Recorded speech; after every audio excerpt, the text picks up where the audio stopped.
If Marvel Studios intend to fully release the power of the Scarlet Witch, is there a possibility that they could turn her into an overarching villain and one of the main antagonists of Doctor Strange in the Multiverse of Madness? Well, let's talk about that and let's hear from Elizabeth Olsen herself.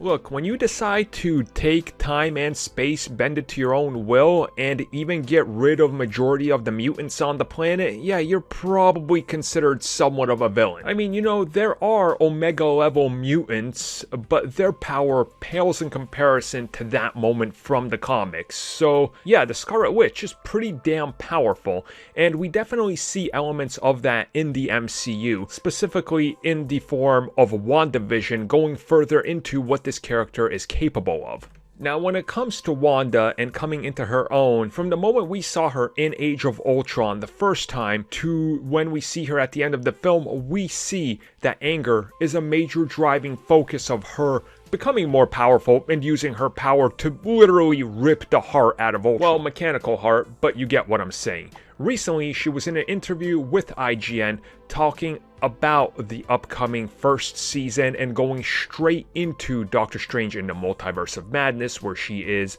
a cast member of that film, and she teased the evolution of her character and specifically was asked about the Scarlet Witch element and if she could talk a little bit about the rumors that the Scarlet Witch would be a villain in the MCU. And she sort of dodges the question, but puts it in a different way where she talks about how this character has gone through a lot of pain and that's what drives her. Now again, let's be real about this. She's already somewhat of a villain, right? Because of what she's already doing with the cracking of the multiverses and kind of creating her own little world and living in her own fantasy where she can't really accept the reality of what happened and she starts to mess with time and space. She's already taken it a step too far. Now, how far can she be pushed by Agatha Harkness and how far can she be manipulated? Will she possibly end up being one of the villains of Doctor Strange 2? I guess that's sort of anybody's guess and we won't really know till we get to the end of the series, but I definitely think there's a few pieces here that they're teasing in these interviews